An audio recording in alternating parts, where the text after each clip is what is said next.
ሰላም የሬሜዳል መግቢያ ነጥብ ይፋ ሆነ።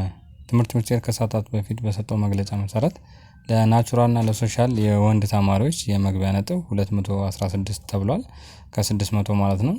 ለሴቶች ደግሞ ለናቹራል እና ለሶሻል 204 ነው። ከዚህም በተጨማሪ ደግሞ ታዳጊ ክልሎች እና አርብቶ አደር አካባቢ ለሶሻል እና ለናቹራል ተማሪዎች ለሁለቱም ጾታ የመግቢያ ነጥብ 198 ነው።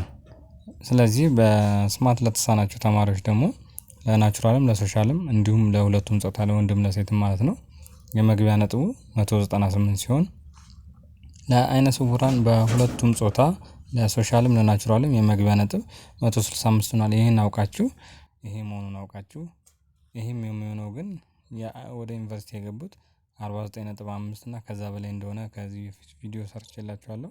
ከ297 በላይ ያላችሁ ቀጥታ ዩኒቨርሲቲ መግባት ትችላላችሁ። ስለዚህ ከ297 በታች ያላችሁ ተማሪዎች ናችሁ ማለት ነው። ስለዚህ ሬሜዲያል ገብታችሁ የምትማሩት። ስለዚህ ቻናሌን ሰብስክራይብ ፎሎ ማድረጋችሁን እንዳትረሱ። ባይ ባይ ቻው።